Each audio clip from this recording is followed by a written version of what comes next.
Ministerna thamkibo aikoge free movement leinanaba aikoge March 9 lauthokibo order dui matungda ikona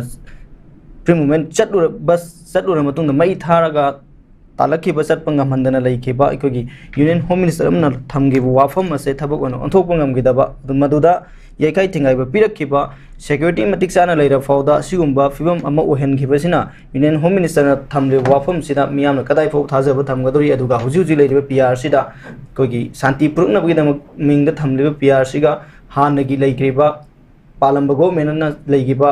law and order fail oiba film doga kari de khenari bagi haibisu miyamna ngnani wahangni aduga sagi Union Home Minister gi wafam maangna haiki wafam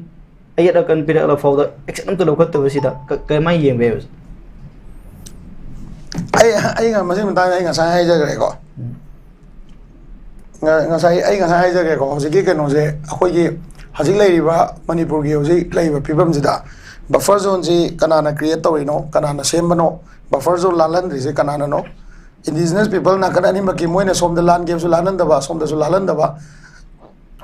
masigi creator se kanano aduga akhoi gi separation of the kani community sida support toriba pot si kari no je akhoi yamun khangbam thoyeba ko akhoi na mase anti india oi wangang bai wana te akhoi using manipur da leiba position jina akhoi masina ngang ba high court ki order ka ama kano da lambi thatpagi blockade ki kari gi tawba yaro na leigra bawda hojigi sida community amabu india gi nation gi manungda adusu manipur gi state sigi manungda leiba lam ama da changba thingba haibse hoi kana gumba se samna haibda kuki amana kana gumma hokip ama na tra wifi ama na tra mati ama na imphal manungda changakpada akoina phadana pundana mai thadana phudana tawre haragadi madu mob ki matamna mob oigre hojiti mob to leitrabnina logi oiba chapchaba action do akoi gi mathakta lokhotpam thok tabraba aduga masagi akoina so moirom da changma matamda asomda kangpopi lanma matamda makoina akoida adu ma step sing lokhale haragadi adugi step to adugi oiba logi oiba chapchaba police ki oiba under IPC under the Indian constitution madugi chapchaba step to lokhotpam thok tabraba adu lokhotpadi ngamdraga noini wari sano noini khananu sauna noina thembase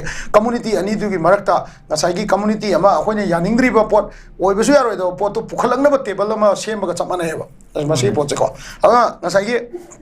moina ngasagi ITLF natraga kotogi mathakta anything moi charge me kaim leite hoji haje te yengsine by chance kari umba UCM gi secretary ai saje police na faraba natraga UCM gi president faraba natraga amuko gi president faraba fox gi kanoma faraba mi ma faraba natraga kokomi gi mi ani faraba akoi gi mathakta sedition charge te hendra aduki matik charge FIR ma am panjala kaneba akoi thoki bi adana ba ko si akoi khangmam change adu whereas chingdadi kamai tawgeda moina tawning ma tawba thugaining mong thugaiba ko thugaining mong thugaiba adi even government gi property bo yauna thugaira bani DC office mai tadore bani mamang na DC office thugai do mi kai mathakta FIR pali akoi gi sidadi akoina keno national political party dagi resign tawbiro ena katang hairu bada MLA gi mayum da changaga mob ki oiba violence kar tawrubo police na phadana jail da thamgiba adagi judicial custody thamgiba mayam ma yaweba si akoi swaidana fazana action tawung amakanda adusu private property atani ko adui matungda mu CRPF mayam deploy tawre leader sing gi mayum da ko adai worker mayam amna mu guard taw leire ada hajikte mu yeng doi kaino kana highway si chatpangam da ba thangjing ka ba yadaba matamda karamba akoi gi kaino sina government sina karamba khulai sinaga karamba bunker karamba kalo LMPV landmine proof vehicle karai da thamaga khillakanda akoi ji chanali government gi property thugai gi ba MSRTC gi bus ani mai thagi du ngarang an thagi do adui mathakta kanana FIR lawre madu compensation kana pi doino adagi adugi mafam du leirami ba mayam du instigate tawgi ba adugumba sarkar gi oiba order da thugai ba mi sing dugi mathakta kari kano lawre habse akoi masi miyamna phasana khangmam change ba ko masi na tadana government na highway chanani adu tawani ada tawani noi gi chana ba watana piri superfine cheng lai khongsang da dum piri yeli adagi noi gi kano inflation rate akoi handana ba honari donor ministry laga noi project ngi matam jan loisan ba honari adagi thong sem da ba kho tawme amdu akoi kanna suri na sum utlaga leiragadi madu moi gi oibe agenda duna move tawba akoi gi citizenship amo oibagi akoi gi future gi akoi angang sing gi future gi agenda duna akoi gi oiba chalon suron me amduna sum muthalaga nethalaga thamamaga hayeng achauba furup ama changa ga akoi occupy tawba yana ba adu ma lamchin mane na akoi law tabne habse adumai tamjagi yamma je na doka khata ba laksning sining basi ujan so sai panbi gi koi tang jing karak tanaba masing amno kuki sing tunsin dan wakat mi pam kre hai koi gi meitai sing na kuki ताब यानी है Moin claim तौरीब जगह चंब यारों है ममांग क्या थिंब लेख्रे हजिसु कोई मिया मैतई कौब्रो थानी कारक्तनब cookie फमजिल फौद कोई हंदकी करीगुब काबद अथिंग पीरगदी थोलकदौरीब पुनमकी रिएक्शन से कोई पालिब गवर्नर होगदौरीबने है वाफम थमनरी है तारे ओजा अरोबन लाचनिंग मियाम की पॉपुलर गवर्नमेंट सेमनब बीजेपी के MLA सिंगना लोबी तौनरी है पाउसी ओजा अरोबन कमायना येंबे बीजेपी की लोबी से कमाय तब लोबी हो जानो कमाय तब लोबी नो याम इकाय है ताएको बीजेपी से आई वाखंड मायबग याम थीबा नत्रगा मायबग याम फबा आई वाखंड PR लाग मतम द बीजेपी से मायबग याम फदोरे गाइन खलमने हाबदे मसाई PR से लाबनिना बाय फोर्स तौरगा नमदगिद्रा सोमना कंदसु अखोगी मोइना मैतई चीफ मिनिस्टर हाइबदो हाइमनना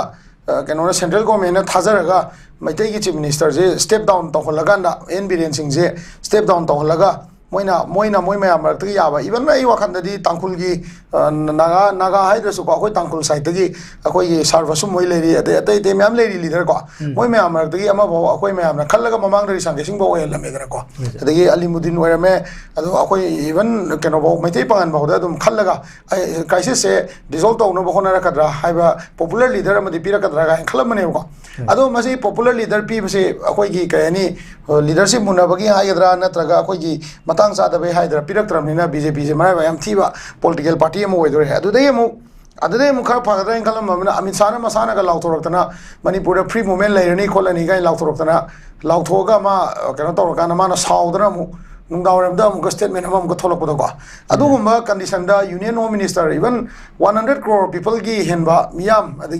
वर्ल्ड की कनोने 76 लार्जेस्ट इकोनॉमी ने लेरिबा वर्ल्ड की 3rd लार्जेस्ट आर्मी ने लेरिबा इंटेलिजेंस क्वाइ लिंक बने इजराइल का अमेरिका 2611 की मास्टरमाइंड बहु एक्सट्राडिट तौगब स्टेट CBI का CIA का वही चना तब यूनियन स्टेट मणिपुर पिक स्टेट की क्राइसिस मपुंग फाना हैंडल तौबसे लीडरशिप की इकाई क्राइसिस ने हाइतारे हौजिकसु कईगुंबा बीजेपी से लेंगाक से सेमनब होनरकदा पाक सेमंगमदौ मानदे मरमदि मोइसे ब्लॉक बाय ब्लॉक मोइगी फमदु पाइबगी माना तौरगदी यारोय मान तौरी यानी हाइबा पोरमा लेरमे अदा आई थमजनिंगिदी ममांग तक 1990 की स्वाइदको 1990 की स्वाइददी CSO सिंगसिना पॉलिटिकल लीडर सिंगसे फमिनरगा डायलॉग तौबो मयाम कन चनरमे हौजिंगना मु मरुवैना बीजेपी लापदैदी CSO सिंगसे कहनी अखोइसे कहनी को खरा फागे तब पुनगे तब अदगी बाजार से पॉलिटिकल पार्टी ने तोइन चंगसन बाजार इमा से कनो डिवाइडेड ओइरमदेब अपुनब इमा मणिपुर इशू अमेतदा कनो ओइरमेब अदो अखोइसु कहनी को प्रजा सिंगसे कहनी सुमाइना अखोइ CSO सिंगसिसु खरा प्रजाना थाजब खरा वालकप पॉलिटिकली अखोइना मूव तव मतमदा खरा ngमक्तब जगह यावकप थाजब वालकपदई प्रजा सिंगसिसु ngaकी ओइबा लेदना को खुबा खुजनबगी कल्चर अमा लाएबा प्रजा की ओइबा डिसीजन अमा ngसागी मे की तांग मरी की वारी से सिगी मरी की वारी सिदा आई वखंदा लेंगाक लेतबगी मतंग सिसु पॉपुलर गवर्नमेंट लेतबसिगी मांगजबसे CSO दा पॉपुलर गवर्नमेंट लेरक्तबदगी हेना बर्डन ओइरेबा सुगुम्बा मयाम से अखोइ यामना तोइना कनो तौबगी थोइसे मसी थोक्तनबा खनबसिदा कोकोमी खनबसिदा सिबाउदा आई वाखंदा मियामना एजेंडा मोइना पुखटपिरगदी मदो कोकोमीना खनरिङैदुदा मास डिस्कशन अमा तौसिदा यावहौरगा मदुई ओइबा पॉलिटिकल सेटलमेंट अमा चपचाव पुरकपगी तंगाई फदबदो फजन लेइबा अखोइना पामिदी कइनो गाना प्रजासी अफब तौदकदं खुबा खुबी उसिनिदा से कांग्रेस की मिफम अमादा कांग्रेस की प्रेसिडेंट अमना बीजेपी सिदा मतमदा मियाम दो खुबा मलन खुइबा अदुई मतुंगदा मु बीजेपी की मिफमदा कांग्रेस सिदा दम खुबा खुइबा लेबा की वाददी कराई चखरगेबा पार्टी अनी तो हाथोकनरगा सिदानरगांदा कनोगी लेबा के अफब पुरक्तोइराबा अखोइना पॉलिटिकल पार्टी यावरिसे मोइदगी अखोइना हेना फजब तौबंगमी अफब तौबंगमी ने यावबन नत्रो अदुई तादी अखोइगी मियाम मरक्तुदा फम खुबा खुदु सरो मोइगी मियाम दुना कौरगा नत्रगा मीटिंग अमदा अखोइना चंगबा यादम फमना चंगुरगा मियाम दुना खुबा खुरगा लई हुगा थादोरपदु नत्रबा अखोइ पामिसे हौजिकती लेरिबा पोचे नोई कांग्रेस तो मोइदी कानरोइदमनी बीजेपी यावरो नोई अदु तो अदा कानरोइदमनी अदु यावरो हाइबगी कंडीशन पुरा लेरेबा अदुना खितंग गेंगा मियामगी ओइबा फिरेप अमा इमा सिंगी ओइबसु चपचाबा मानब फिरेप हाइतारेको अखोइना अदे प्रजा सिंग आग लेतना पुंजोंग चोंगदबा अखोइ CSO सुदुमाय अखोइना ngangi बवादु द स्टेन तौरगा अदु लोइद्रिबाव चटपंगबा अदुगुम्बा तंगाई फदबदो चाउना लेइ हाबसे आइ सुमाइन थमजगे।